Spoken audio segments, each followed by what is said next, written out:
Dá pra ver direitinho aí, né, na tela. Pronto, se não... Vamos começar aqui. Se for chegando gente, vai pegando aí no caminho. Então, na aula passada a gente falou sobre resistores e geradores, né? Agora a gente vai falar sobre receptores,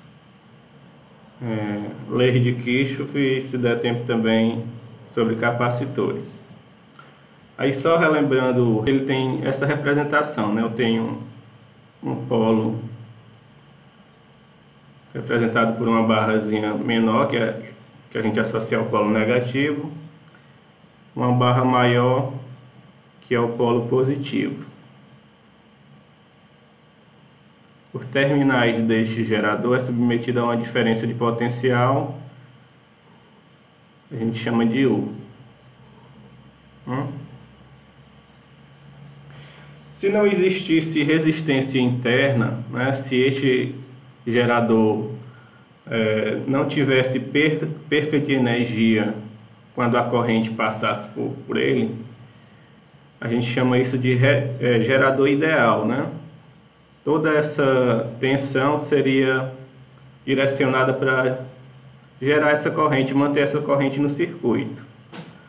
Mas tudo que existe na natureza impõe uma certa resistência à passagem de corrente. Então, o gerador ele também vai ter uma resistência que a gente chama de resistência interna. Certo? Então, ele tem uma resistência interna, vou usar aqui por Rzinho, e vai gerar uma perda de energia. Essa tensão que faz manter a corrente no circuito a gente chama de força eletromotriz. É representado pela letra Epsilon. É uma DDP, né, uma tensão, só que a gente foi nomeada de força eletromotriz. Só que a gente tem que ter em mente que não se trata de uma força, né, e sim de uma diferença de potencial. Eletromotriz, né, porque ela que faz os elétrons se moverem, gerando a corrente no circuito. Então, se não existisse essa resistência interna, a DDP seria igual à força eletromotriz, seria um gerador ideal, certo? E é importante frisar que no gerador a corrente ela vai do polo negativo para o polo positivo.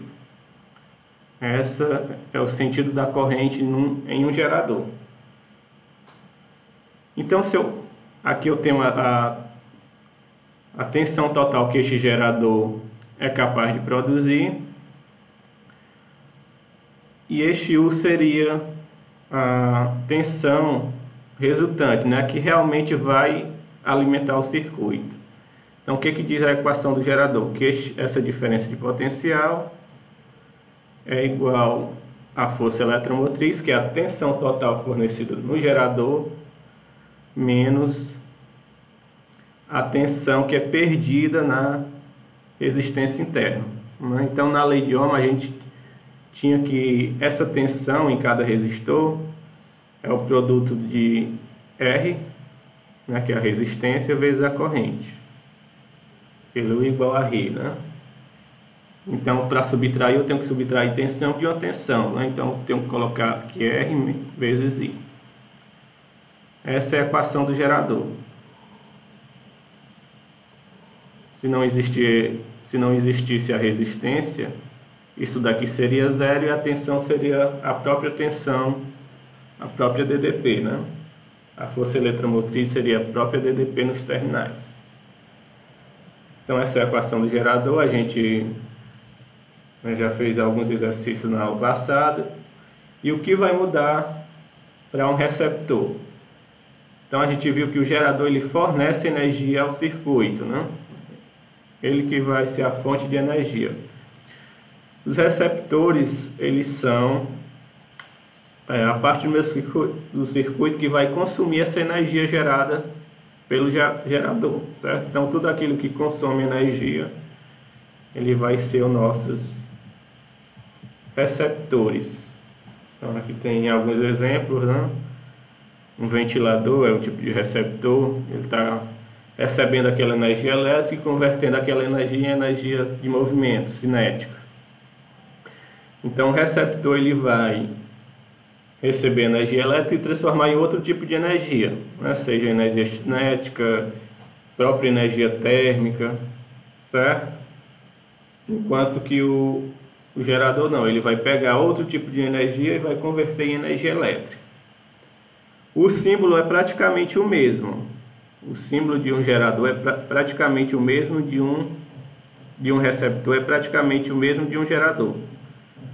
Eu tenho dois extremos, uma placa maior que é o polo positivo, uma placa menor que é o polo negativo. E como ele é constituído de um material, esse material vai impor uma resistência à passagem de corrente. Então aqui também eu tenho uma resistência interna no meu receptor, que eu chamo de R. O que vai mudar? Lá a gente viu que a corrente vai do negativo para o positivo, né? No gerador a corrente parte do polo negativo para o polo positivo. No receptor é o contrário. Ela passa do polo positivo em direção ao polo negativo, certo? Então ao invés de gerar energia, ele vai consumir energia. Energia elétrica entra, parte é perdida na resistência interna e a outra parte vai ser transformada em uma energia não elétrica, né? Energia térmica, energia cinética de movimento. Essa é a diferença. A equação também no gerador é praticamente a mesma, certo? Só que essa força, lá a gente tinha uma força eletromotriz, né? Que ela vai ser a tensão fornecida ao meu circuito.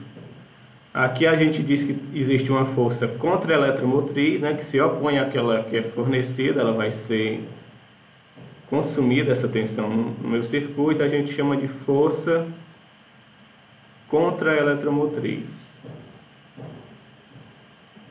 Se opõe àquela força eletromotriz, né?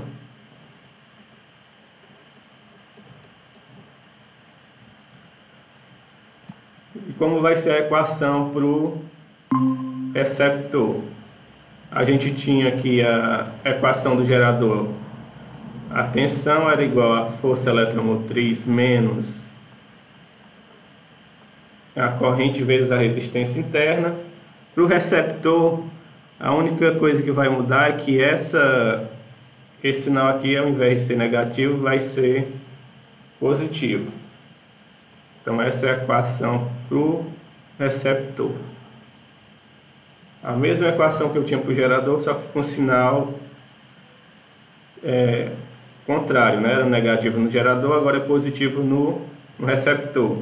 Justamente por este sentido inverso da corrente, né? A corrente no gerador era do polo negativo para positivo, no receptor ela vai do polo positivo para o polo negativo. Então o cara que fez esse mapa mental errou aqui só nesse sinal, né? Aqui o contrário, no gerador a corrente vinha do negativo para o positivo, no receptor que vai consumir essa energia, ela vai do positivo para o negativo. Então a fórmula de potência é a mesma, as potências que eu tinha no gerador, eu vou usar as mesmas expressões, né? Só que ao invés de usar a força eletromotriz, eu vou pegar essa força contra a eletromotriz, mas a estrutura das fórmulas que eu tinha para encontrar a potência é a mesma. Então vamos lá nos nossos exemplos. Hoje ninguém consegue imaginar uma residência sem eletrodomésticos. Aparelho de TV, aparelho de som, geladeira, máquina de lavar roupa, máquina de lavar louça e etc. Uma enceradeira possui força contra-eletromotriz de 100 volts, quando ligada a uma tomada de 120 volts. Ela dissipa uma potência total de 40 ohms. Nessas condições, a resistência interna da enceradeira em ohms vale. Então ele forneceu aqui a força contra a eletromotriz que é de 100 volts, a DDP 120 volts e a potência dissipada, que é de 40 watts. Ele quer saber qual é a resistência interna da enceradeira em ohms. Então vamos lá, aplicando a equação do receptor. Tenho que essa DDP é igual a minha força contra a eletromotriz mais a corrente vezes a resistência interna. A DDP é 120, a força contra a eletromotriz é 100, mais I, que ele não forneceu, e R, que é o que ele quer saber. Então, passando o 100 para o outro lado, eu tenho que 120 menos 100 é igual a I vezes R. E eu tenho que este produto I vezes R vai ser igual a 120 menos 100, que é 20. Então, vamos guardar essa informação. E ele fornece a potência dissipada. Então, essa potência dissipada vai ser a resistência interna vezes I ao quadrado. Então, essa potência que ele forneceu, que é 40, e este R vezes I ao quadrado, não tenho nem o R nem o I. Mas observe que aqui eu tenho o produto I vezes R. Então, vamos separar aqui, vai ficar R vezes I vezes I. Né? O I ao quadrado eu desmembrei aqui em I vezes I. Então, este valor de R vezes I eu tenho, mesma coisa que I vezes R, né? Então, 40 é igual a R vezes I, que é 20, vezes I. Então, aqui eu tenho o valor da minha corrente, que é 4 dividido por 2, que é igual a 2 amperes. Pronto, achei a corrente. Agora eu posso encontrar minha resistência interna, né? Vamos substituir o valor do I nessa expressão que a gente obteve a partir da equação de um receptor, né? Então, o I, 2, R, que eu não sei, igual a 20.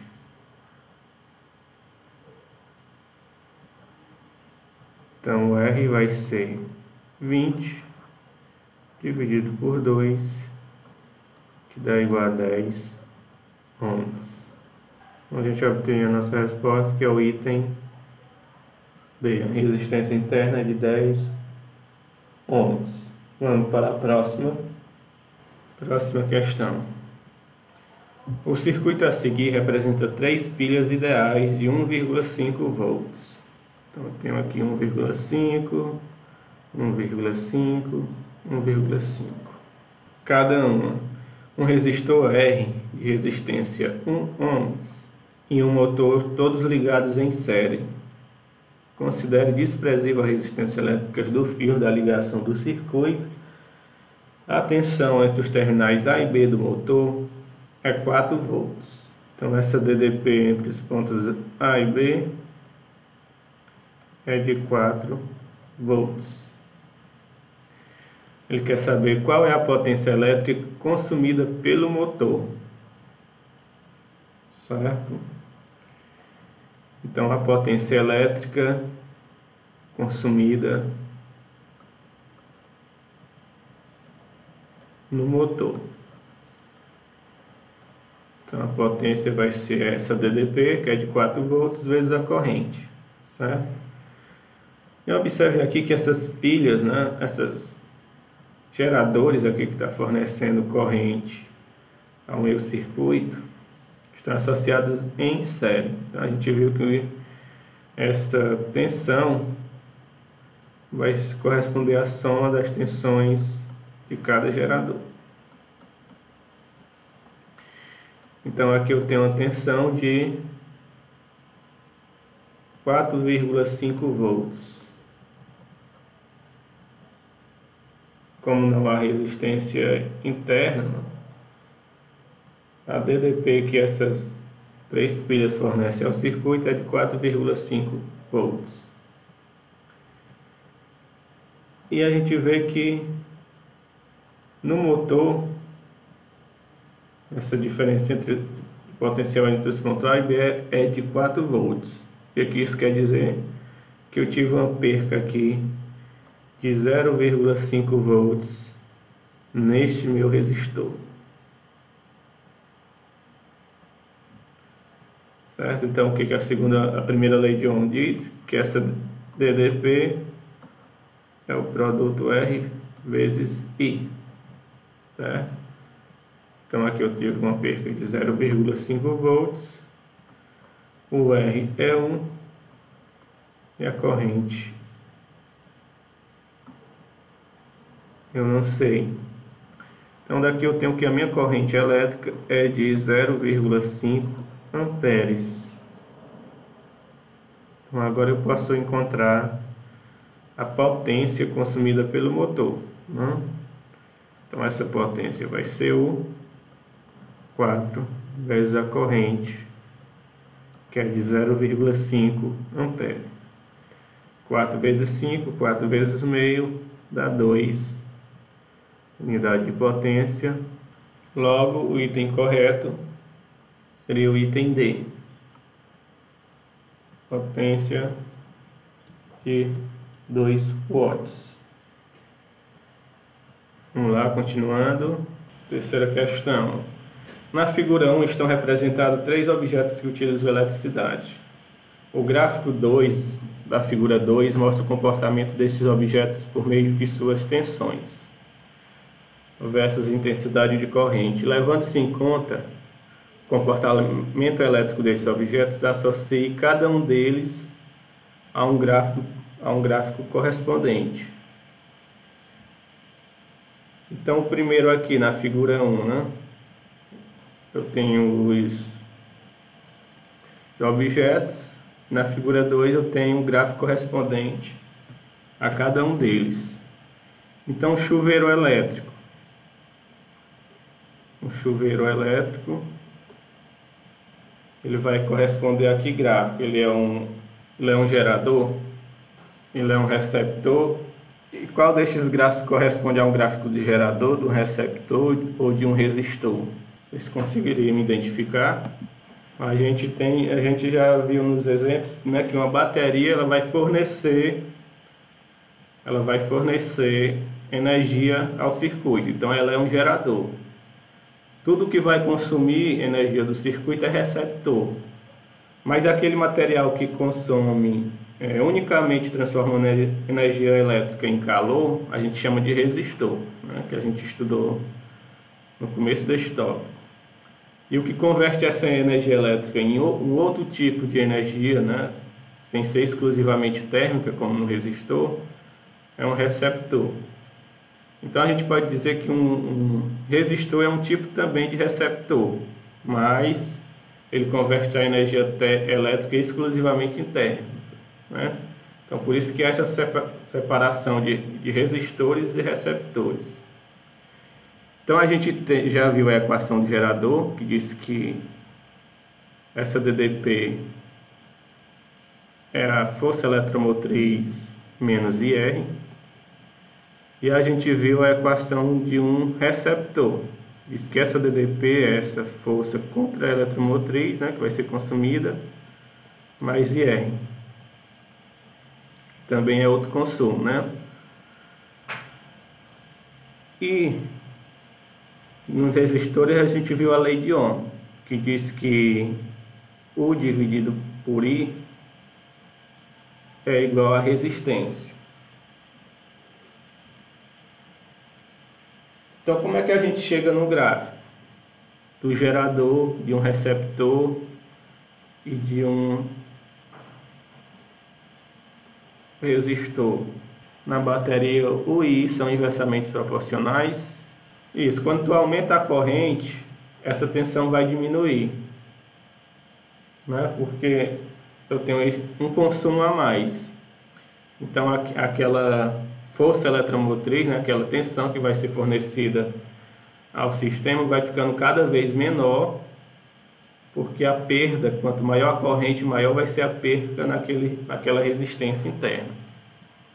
Então tem essa relação de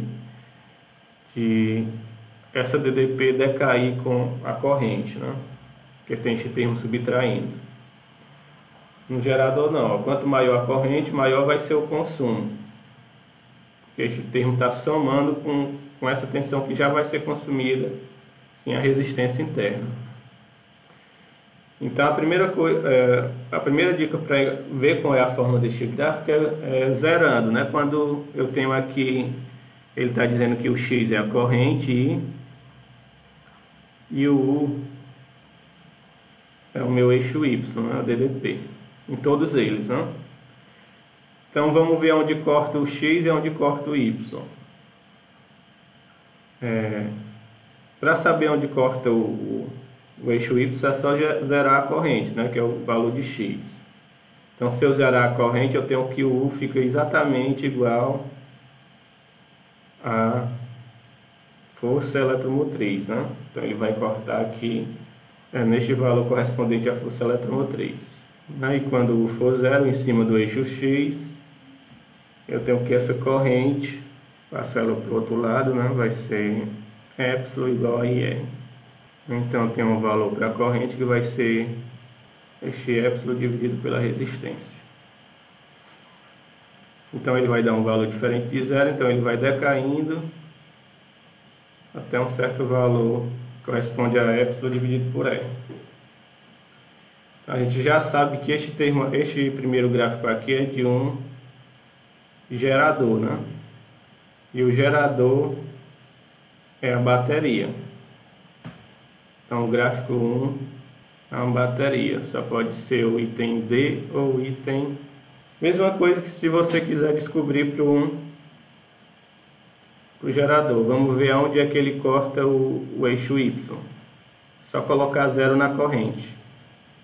Se eu coloco zero na corrente aqui, fica este U igual a este valor que é a força contra a eletromotriz. E o que vai acontecer à medida que a corrente vai aumentando, né? Se eu aumentar a corrente, eu vou estar somando sempre um termo aqui a mais, né? Então, este consumo aqui vai crescer. Ele não vai decair. Então, onde é que a gente tem isso daqui? No segundo caso, né? Então, isso daqui é um gerador. Isso daqui é um receptor. E o que é um receptor aqui? É o nosso ventilador, né? Então, o gráfico 2 é o ventilador, que é o nosso receptor. Continua certo A. O gráfico 2 diz que é um chuveiro. A gente já encontrou a nossa resposta, item A. E aqui não resta dúvida que é um resistor, né? Um resistor quando a corrente é zero, qualquer coisa vezes zero é zero, então o I vai ser zero, vai começar os dois na origem, né? E este produto é constante. Então se eu pegar termos aqui proporcionais, conectá-los, eu vou ter o quê? Uma reta. Então isso daqui é um resistor. E o resistor é o nosso chuveiro. Então item A é o nosso item correto. Entendido aí, Luian? Arthur? Então no mapa mental de vocês eu já coloquei esses gráficos para vocês recordarem, né? Mas se você não lembrar qual é um gráfico de um gerador, de um receptor, de um resistor, é só fazer esses artifícios, né? De zerar um dos eixos, você vai ver onde corta o eixo X ou o eixo Y, você vai ter a noção do comportamento destes gráficos. Próxima questão. O valor da intensidade da corrente em mA no circuito a seguir é... Qual é a dica nestes casos? Eu tenho dois elementos no circuito aqui, vocês sabem dizer qual é o gerador e qual é o receptor, ou se os dois são geradores. Os dois não podem ser receptores, porque senão não vai ter corrente, né? Tem que ter, algum deles tem que fornecer tensão para essa corrente fluir no circuito. Aí qual deles seria os geradores, se os dois são geradores, ou se um é receptor, outro é gerador. O que identifica é a passagem da corrente, né? Se a corrente fluir do negativo para o positivo, é um gerador. Se a corrente fluir do positivo para o negativo, é um receptor.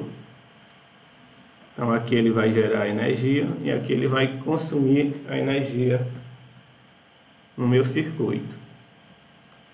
Então qual é a dica aqui nesse circuito? É sempre pegar aquele de maior tensão como sendo o meu gerador, né? Então esse daqui tem um valor da tensão maior 18, eu vou dizer que isso daqui é um gerador. Então a corrente vai fluir em que sentido? Horário ou anti-horário? Gerador do negativo para o positivo. O negativo é o menor. Então ela vai nesse sentido aqui, do menor para o maior, certo? Então a corrente vai fluir nesse sentido. Então a gente aqui, ó, vai ser um gerador, um receptor. Como é que a corrente vai passar?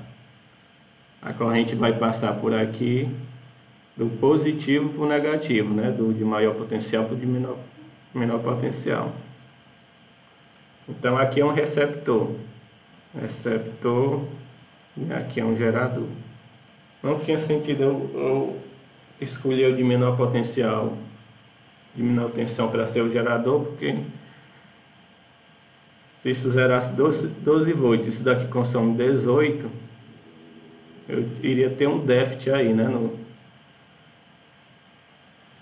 Então essa bateria não conseguiria fornecer tensão suficiente para este receptor funcionar bem. É por isso que a gente pega sempre o de maior tensão para ser um gerador. Aí indica o sentido da corrente e a gente consegue descobrir se o outro também é gerador ou se trata-se de um receptor. Certo? Então como é que vai ficar esse circuito? Aqui eu tenho dois resistores associados em paralelo. Esses resistores são idênticos. A gente viu que resistores idênticos associados em paralelo, a resultante, né, a resistência equivalente, eu pego a unidade e divido pelo número de resistores que eu tenho ali associados. Então o valor unitário de um resistor é 6, eu tenho dois resistores. Então aqui nessa parte do circuito eu tenho uma associação que corresponde a uma associação de 3 ohms. Esses dois associados têm uma resistência equivalente de 3 ohms. E ele está associado com este outro resistor de 14, né? Então, como eu uni esses dois em um só, como se eu representasse agora por um só resistor de 3, eu tenho este de 12 e este de 18. E eles têm resistência interna, né? Este primeiro é 1 e esse segundo é 2. Pronto, agora eu tenho a corrente percorrendo um único caminho aqui. Ela não se divide mais, lembro que eu estou considerando isso como sendo um único resistor. Então eu tenho uma associação em série de resistores. Quando eu tenho associação em série de resistores, eu somo todos eles para obter a resistência equivalente. Então vamos saber qual é a resistência total nesse circuito, né? Então eu tenho este de 2, mais um de 3, mais este daqui que é de 14, mais este quarto que é de 1. Então essa resistência total vai dar de 20, né? 20 ohms. Então essa resistência total é equivalente. Então vamos achar a corrente. A minha corrente SR equivalente vezes I. Ele quer saber a corrente, então essa corrente vai ser essa DDP total sobre a resistência equivalente, não? Então, quem é a minha DDP total? Vocês conseguem determinar quanto é a DDP total aí? A bateria fornece 18, né? E o meu receptor consome 12. Então, você pode fazer este balanço aqui. Essa minha DDP vai ser a fornecida pelo gerador menos a que é consumida, né, no receptor dividido pela resistência equivalente. Então, 18 volts é do gerador, do receptor 12, dividido pela resistência equivalente que a gente encontrou 20, né? 18 menos 12 dá 6, né? 6 dividido por 20. Quanto é que dá essa corrente? 6 dividido por 20 dá 0,3, não? Então tá aí o valor da minha corrente. Tem 0,3 amperes. Novamente aqui, ó, pessoal. Essas questões caem bastante e costumam se repetir, né? É bom a gente ter em mente qual é a cara dos gráficos desses elementos no circuito. Então aqui a gente acabou de ver, né? Fica fácil agora. Mas como eu disse, se você não lembrar da forma dos gráficos desses elementos, é só escrever a equação de cada um deles, gerador, receptor, resistor, né? Você inserindo valores, qual dele representa cada gráfico, né? Então isso daqui é um gerador, a gente acabou de ver. Isso é um resistor, né? E isso é um receptor. Então, respectivamente, receptor, gerador, resistor, item C. Né? Mas aqui era só fazer aquele mesmo procedimento que a gente acabou de ver numa questão anterior. Pronto, essas leis de Kirchhoff, a gente já viu ela em vários exercícios anteriores, mas só para deixar claro do que elas tratam, né? A gente viu que essa carga, ela não desaparece, nem há uma criação de cargas no meu circuito. Quando a gente viu continuidade da corrente, né, se eu tenho aqui um certo circuito, essa corrente que entra em determinada parte do meu circuito, ela permanece no meu circuito e no final eu tenho que ter essa quantidade preservada, certo? Então essa corrente inicial ela tem que ser igual à corrente que vai sair do meu circuito, certo? E essa é a primeira lei de Kirchhoff.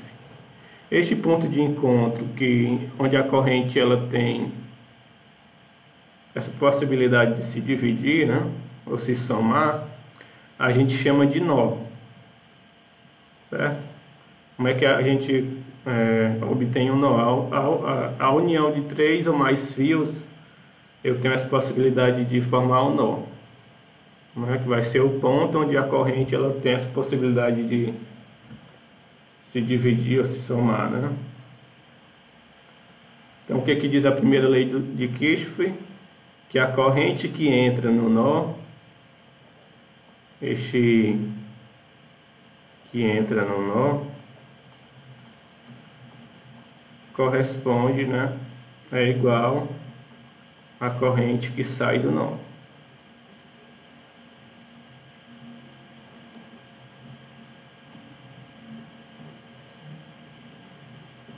A mesma coisa que a gente tinha visto em continuidade da corrente, né? Que ela se preserva. Então isso daqui está relacionado à conservação dessas cargas que geram essa corrente elétrica. A gente viu que essa corrente é a carga dividido pelo tempo. A continuidade da corrente implica na conservação dessa carga elétrica no circuito. Essas partículas que estão gerando a corrente, a carga elétrica, elas não são criadas nem destruídas, né? Então essa é a primeira lei. E a segunda lei é aqui a conservação da carga, né? E a segunda lei é uma conservação de energia. O que diz essa energia? Essa conservação. Se eu estou saindo aqui de um determinado ponto, eu tenho um potencial, né? Que é a energia por unidade de carga neste potencial. Eu percorro todo o caminho nesse circuito e volto para o mesmo ponto. Qual vai ser a diferença de potencial? Se eu estou saindo de um ponto e voltando para o mesmo ponto, qual a diferença de potencial? E aí, Luian, Arthur?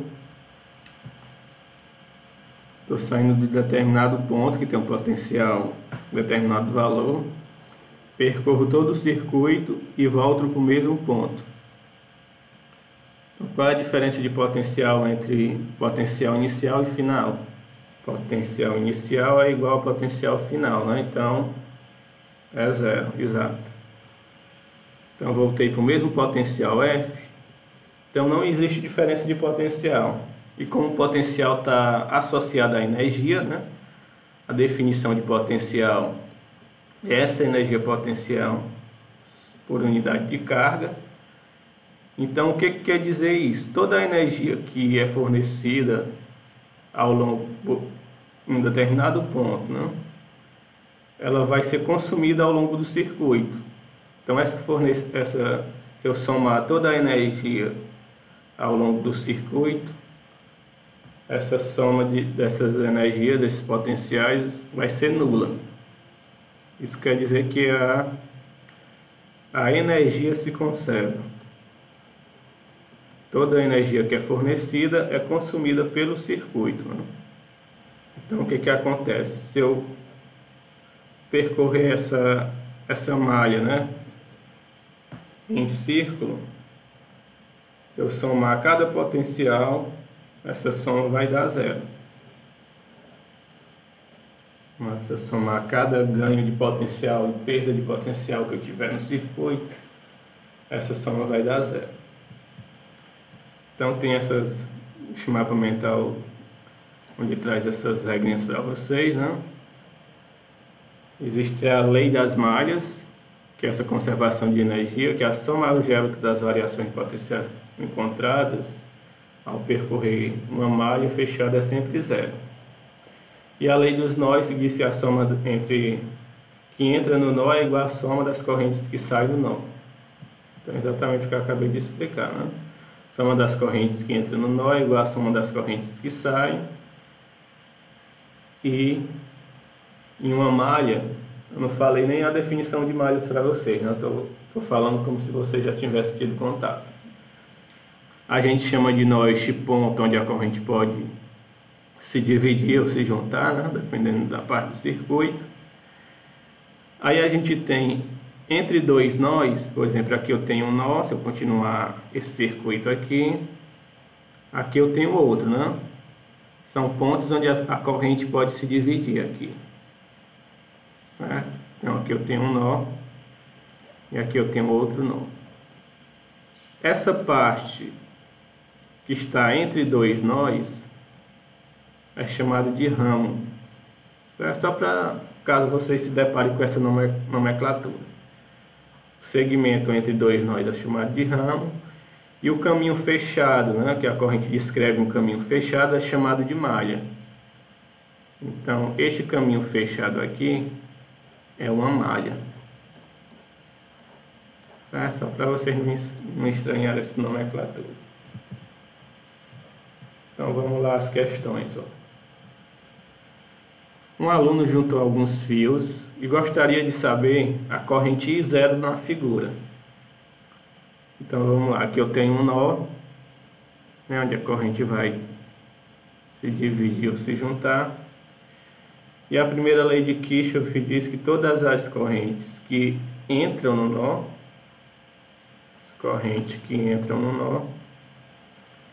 colocar aqui corrente de entrada é igual a corrente, a soma das correntes que saem, né?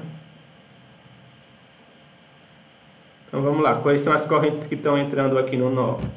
Correntes que estão chegando no nó. Isso, 2 amperes, ó. Percebe que ela tem os vetores lá apontando, não? Uma seta apontando em direção ao nó. 2 e 4. E as correntes que estão saindo, que é a de 10, né? E aqui ele quer saber que é I0. Isso, então eu tenho aqui 2 mais 4, 6. Para 10 mais I0.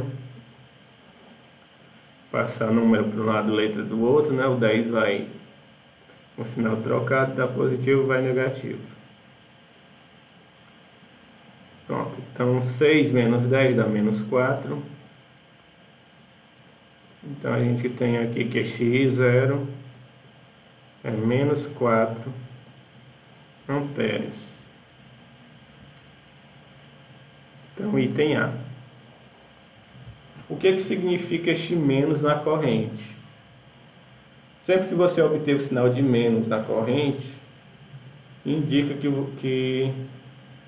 o sentido que você estipulou, que está sendo representado ali no gráfico, está ao contrário, certo? Então, este I0, o sentido real deste I0 seria o oposto ao que está representado na figura. Então, este na realidade está entrando ali no nó. Então, se a gente fosse corrigir a figura, seria isso. Então, quando você obtém um valor negativo para a corrente, se a questão pedir para você representar o real, né, a situação real, você inverteria o sinal, o sentido da corrente naquela figura. Então, ok, aqui simples, né, essa questão. O trecho de um circuito elétrico apresentado a seguir, contendo um resistor R, um gerador de força eletromotriz e um fio ideal AB, os pontos A, C e D não se ligam diretamente no circuito. É correto afirmar que...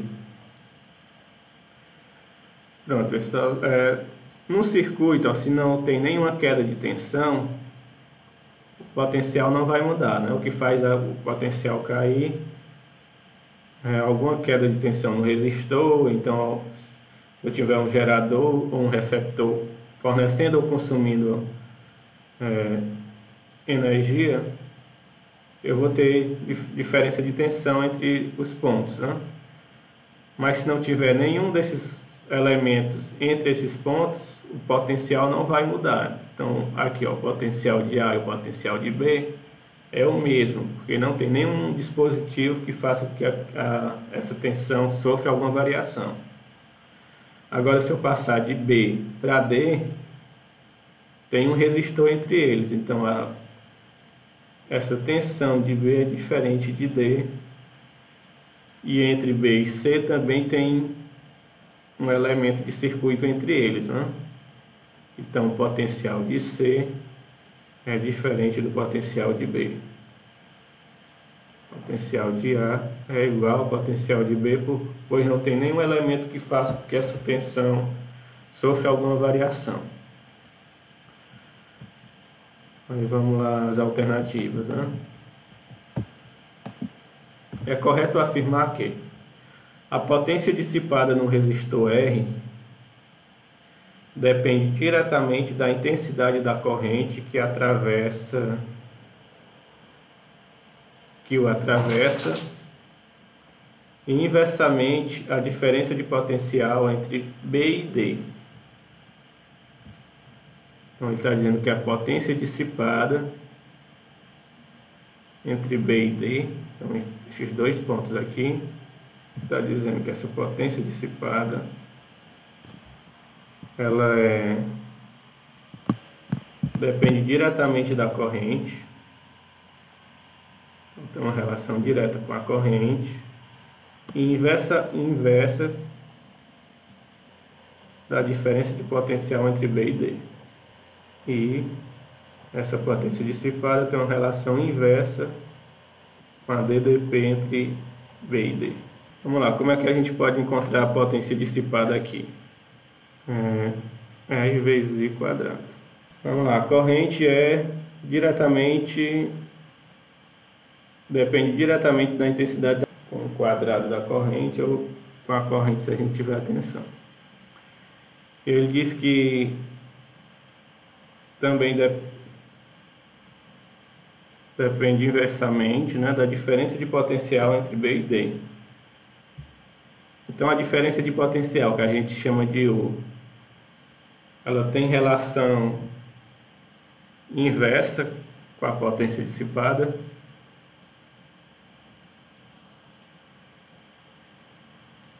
Isso não tem, né? Se tivesse, ela estaria aqui, este U estaria no divisor.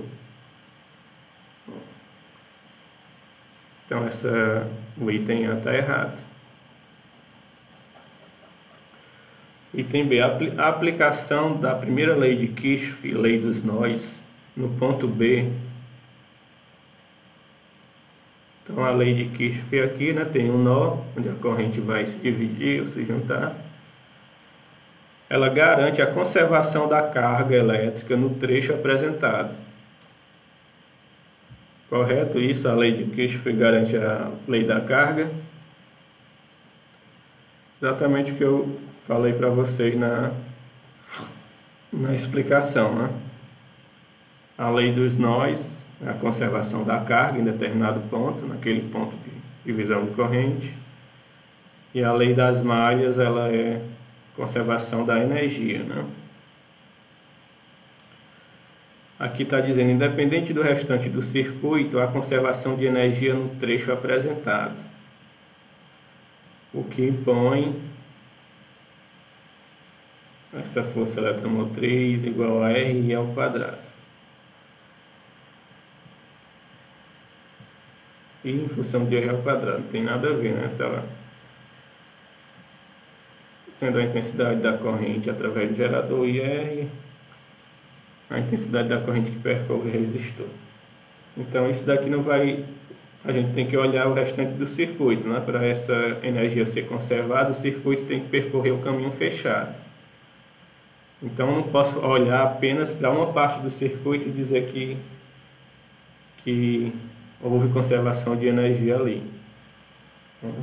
Então isso daqui seria a segunda lei de Kirchhoff, né, que diz que no caminho fechado é que há essa conservação de energia. Então eu não posso pegar só parte do circuito e fazer essa afirmação. O item D, a diferença de potencial entre os pontos C e A é zero.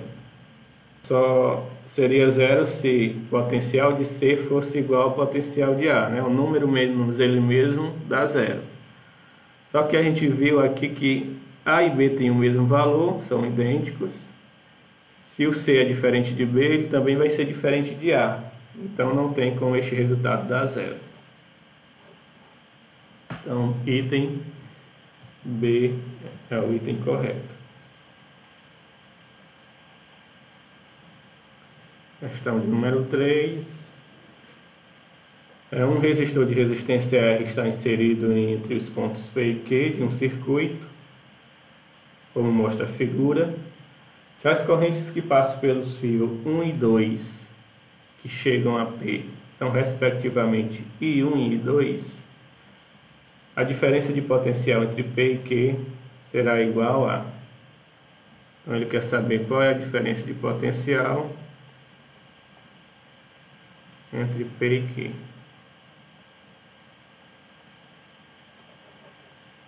Então, lei de Ohm, né, diz que essa DDP é igual a R vezes I. Então, ele quer saber essa diferença de potencial entre P e Q. Eu só tenho um resistor. E qual vai ser essa corrente?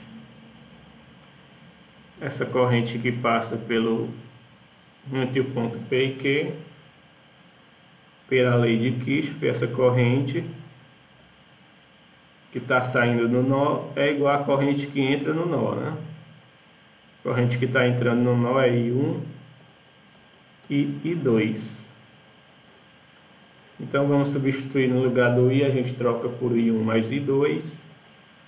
Este U, que é o que ele quer saber, vai ser R vezes I.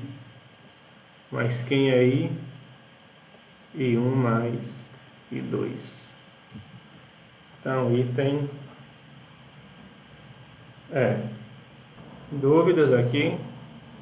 Beleza, continuando a próxima. No circuito abaixo, determine V1 e V2 respectivamente.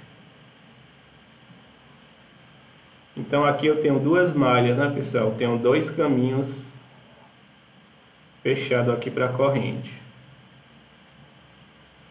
Eu tenho uma malha 1, malha 2.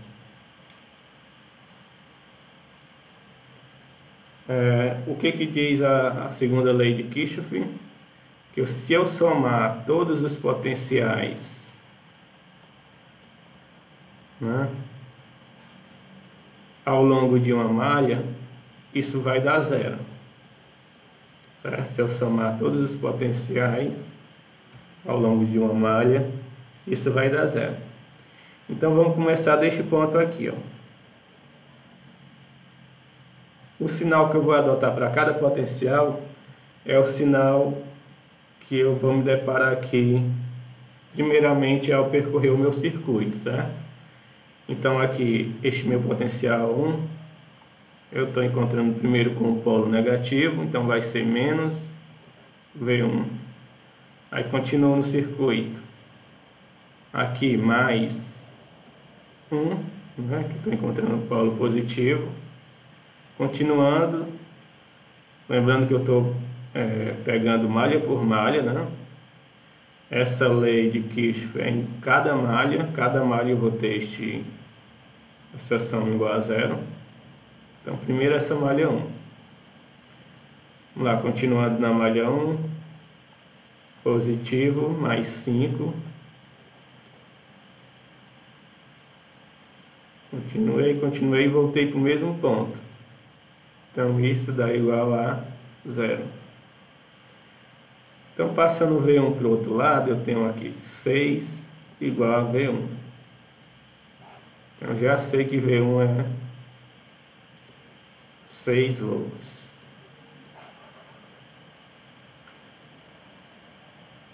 Então, não pode ser isso, não pode ser isso.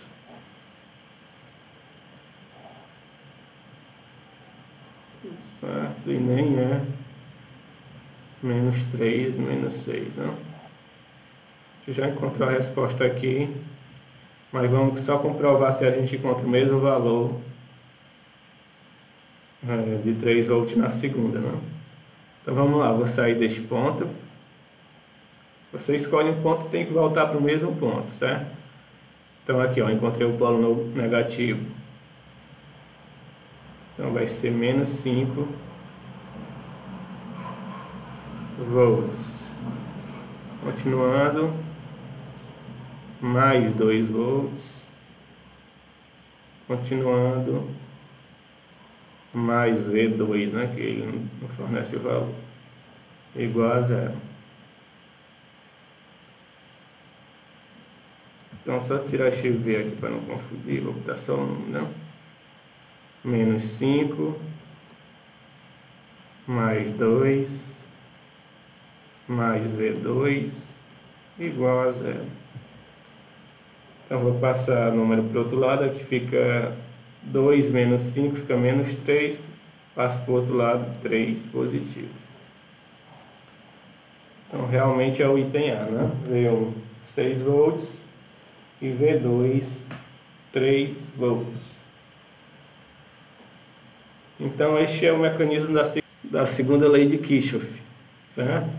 Você vai sair de um ponto, vai percorrer essa malha até voltar para o mesmo ponto, e se eu somar todos os ganhos e as percas, né?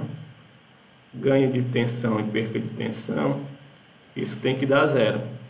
Toda a energia consumida, toda a energia fornecida vai ser consumida ao longo da malha. A segunda lei de Kirchhoff. Próxima questão.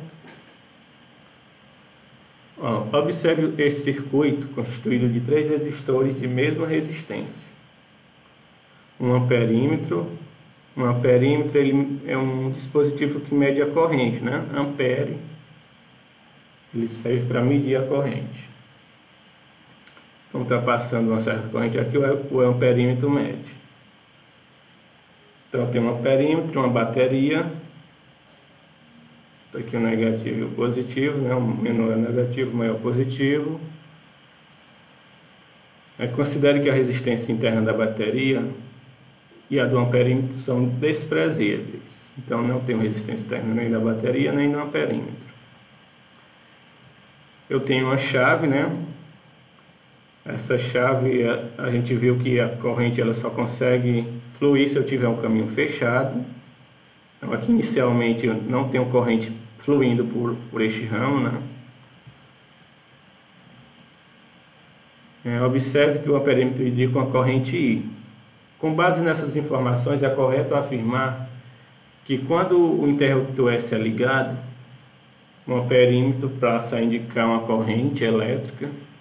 Então, qual vai ser a corrente quando essa chave for ligada, né? Então, vou ter outra situação que eu vou chamar de uma situação 2, onde vou ter uma outra corrente. Então, ele fornece a resposta em função dessa corrente inicial. Então, vamos ver qual é a expressão para essa corrente inicial. Então, a gente tem que U é igual a RI, né? E como a gente não tem resistência interna, essa minha força eletromotriz corresponde a DDP, né? Que é a tensão que vai alimentar o meu circuito. Então vamos encontrar qual é a resistência equivalente. Sem a chave estar ligada, eu posso esquecer esse circuito aqui. Essa parte do circuito não tem corrente fluindo por ele. É como se aquele resistor, se ali tivesse apenas de enfeite, né? Não passa corrente por ele, não vai fluir corrente em um circuito aberto.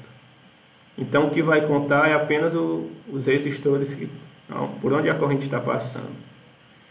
Então aqui eu tenho uma associação em série, né? Eu tenho um único caminho para a corrente. Então a associação em série é só somar os resistores. Então aqui eu vou ter um resistor correspondente a um resistor de 2R. Então quanto é que vai ser a minha corrente aqui inicialmente? U, que é essa minha tensão da bateria, dividido por 2R. Então essa é a corrente inicial que ele chamou de I. O que vai acontecer quando eu ligar essa chave? Eu vou continuar tendo este 2R, mas agora eu tenho que associar com este resistor que está em paralelo, né? Agora eu tenho uma associação aqui em paralelo. Então vamos descobrir agora quanto é a resistência equivalente neste novo caso, né, que eu chamar aqui de 2. Então essa resistência equivalente, quando eu tenho apenas 2 resistores, eu posso aplicar aquele atalho, né? O resistor equivalente é o produto, então vai ser R vezes 2R, dividido pela soma, R mais 2R. Então isso daqui vai dar 2R vezes R dividido por 3R. Cancela um R de cima com R de baixo. A resistência equivalente vai ser 2/3 de R.